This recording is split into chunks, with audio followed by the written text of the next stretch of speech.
தமிழக மக்களை ஏமாற்றவே குடியரசு துணைத் தலைவர் வேட்பாளராக சி.பி. ராதாகிருஷ்ணன் அறிவிக்கப்பட்டிருப்பதாக திமுகவின் டி.கே.எஸ். இளங்கோவன் தெரிவித்திருக்கிறார். அண்மை செய்தியை பார்க்கிறோம். தமிழரை வேட்பாளராக அறிவித்தது மகிழ்ச்சிதான், ஆனால் தமிழருக்கு பாஜக அரசு துரோகம் செய்கிறது என்றும் அவர் கூறியிருக்கிறார். தமிழ்நாட்டில் எப்படியாவது ஆட்சி அமைத்துவிட வேண்டும் என பாஜக நினைக்கிறது.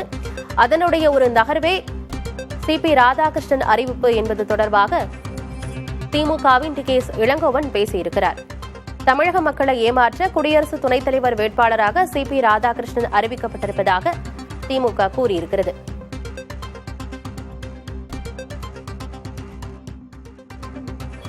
ஒரு தமிழரை வேட்பாளராக அறிவித்திருக்கிறார்கள் என்பது மகிழ்ச்சிக்குரிய ஒன்றுதான்.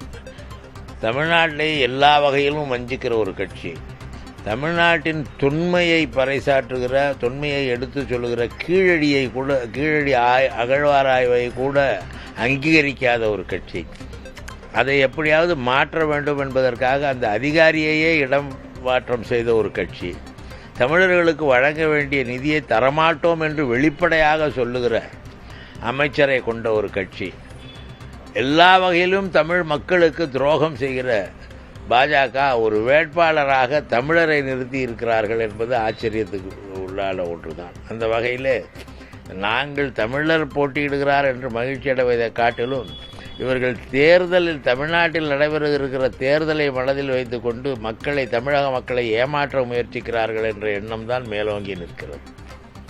காரணம், இதே சி.பி. ராதாகிருஷ்ணன் இங்கே 3 முறை நாடாளுமன்ற உறுப்பினராக போட்டியிட்டு எங்களால் தோற்கடிக்கப்பட்டவர் தான். எனவே இது திட்டமிட்டு ஒரு தமிழரை தோற்கடிக்க வேண்டும் என்பதற்கல்ல. ஏன் இப்பொழுது ஒரு தமிழரை அவர்கள் வேட்பாளராக நிறுத்துகிறார்கள் என்றால் அதற்கு அரசியல் காரணமே இருக்கிறதே தவிர சி.பி. ராதாகிருஷ்ணனுடைய ஒரு நீண்ட நாள் கட்சி பணியாற்றினார் என்ற நல்ல எண்ணமெல்லாம் இல்லை என்பது எங்களுக்கு நன்றாக புரிகிறது. இங்கே அரசியல் செய்ய வேண்டும். இன்னும் 8 மாதத்திலே இங்கே தேர்தல் நடைபெற இருக்கிறது.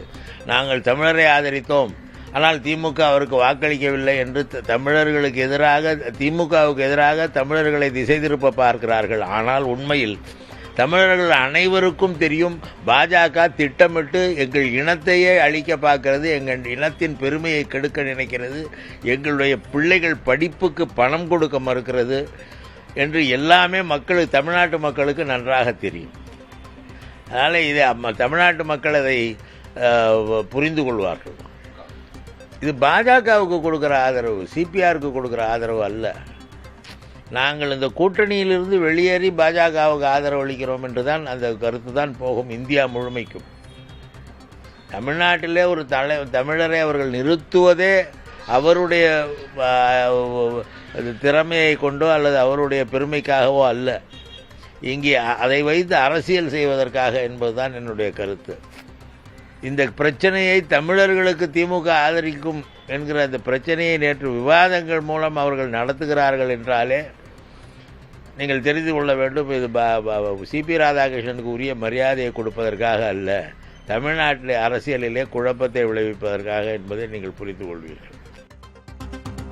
குடியரசு துணைத் தலைவர் வேட்பாளராக சி.பி. ராதாகிருஷ்ணன் நியமிக்கப்பட்டிருப்பதில் முழுக்க பாஜகவின் அரசியலே இருக்கிறது என்று திமுகவின் செய்தி தொடர்பாளர் டி.கே.எஸ். இளங்கோவன் தெரிவித்திருந்தார். அதனை பார்த்தோம்.